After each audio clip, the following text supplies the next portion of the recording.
Hello மக்களே, வணக்கம். Welcome back to channel வாட்சிங் ஜஸ்ட் திங்ஸ். இன்றைக்கி என்ன வீடியோன்னு பார்த்தீங்கன்னா ஒயிட் சாஸ் பாஸ்தா செய்ய போகிறோம். வீடியோக்குள்ளே போகிறதுக்கு சேனலை சப்ஸ்கிரைப் பண்ணல அப்படின்னா சப்ஸ்கிரைப் பண்ணுறேங்க. வாங்க வீடியோக்குள்ளே போகலாம்.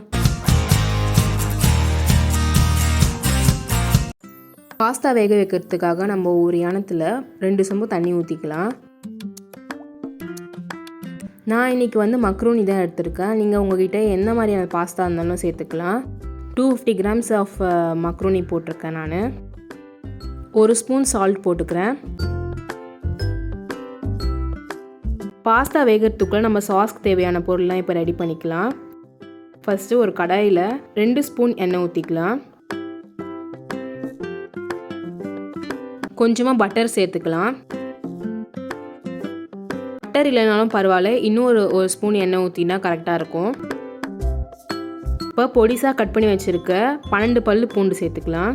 இந்த பாஸ்தாவுக்கு நிறைய ஃப்ளேவர் கொடுக்குறது இந்த பூண்டு தான். அதனால் இந்த பூண்டு நல்லா வதங்கணும். அப்போ தான் செம்ம டேஸ்ட்டாக இருக்கும். ஒரு வெங்காயம் இந்த மாதிரி கட் பண்ணி வச்சுருக்கிறது சேர்த்துக்கலாம். வெங்காயம் ரொம்பலாம் வதங்கணும்னு அவசியம் இல்லை, லைட்டாக சாட்டே பண்ணால் போதும். அப்புறமா 2 பச்சை மிளகாய் சேர்த்துக்கலாம்.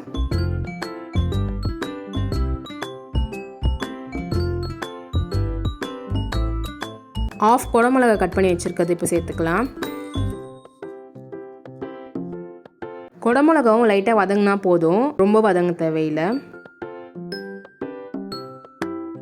நம்ம இப்போ வதக்கி வச்சுருக்கிறதுலாம் எடுத்து இன்னொரு தட்டில் வச்சுட்டு அதே கடாயில் இன்னும் கொஞ்சம் பட்டர் போட்டுக்கலாம்.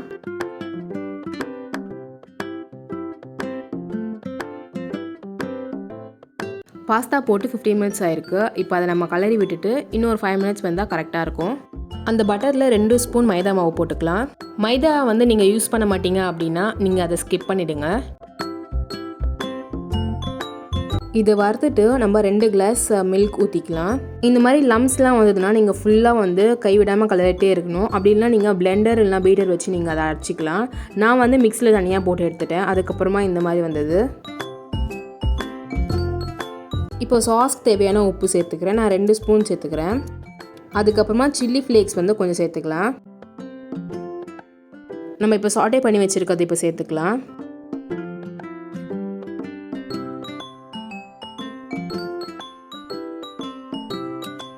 சில்லி ஃப்ளேக்ஸ் நான் எனக்கு பத்தலன்ட்டு இன்னும் கொஞ்சம் சேர்த்துக்கிறேன். உங்களுக்கும் வேணா சேர்த்துக்கோங்க. அதுக்கப்புறமா 2 ஸ்பூன் பிளாக் பெப்பர் சேர்த்துக்கலாம். ஒயிட் பெப்பர் இருந்தாலும் சேர்த்துக்கலாம். கிட்டே இப்போ பிளாக் பெப்பர் தான் இருக்குது, அதனால் இதை நான் சேர்த்துக்கிறேன். இப்போ வேக வச்சுருக்க பாஸ்தாவையும் சேர்த்துக்கலாம். இதில்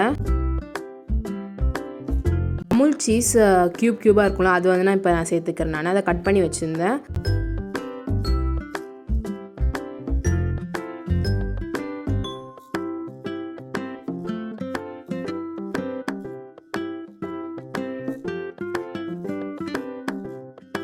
ஒரு 2 மினிட்ஸ்க்கு நம்ம இதை மூடி வச்சிடலாம், அந்த சீஸ் உருகிற வரைக்கும்.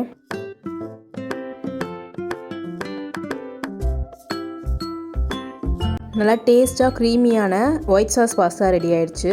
செம்ம டேஸ்ட்டாக இருக்கும். இதை நீங்கள் ட்ரை பண்ணி பாருங்கள். ஒரு சில பேருக்கு இந்த மாதிரி சீசனிங் போட்டு சாப்பிட பிடிக்கும். நீங்கள் வேணும்னா நீங்கள் தனியாக இந்த மாதிரி சீசனிங் வாங்கி போட்டு சாப்பிடுங்க. எங்கள் அம்மாவுக்கு அப்புறம் பாட்டிக்கெலாம் இந்த சீசனிங் போட்டு சாப்பிட ரொம்ப பிடிக்கும்.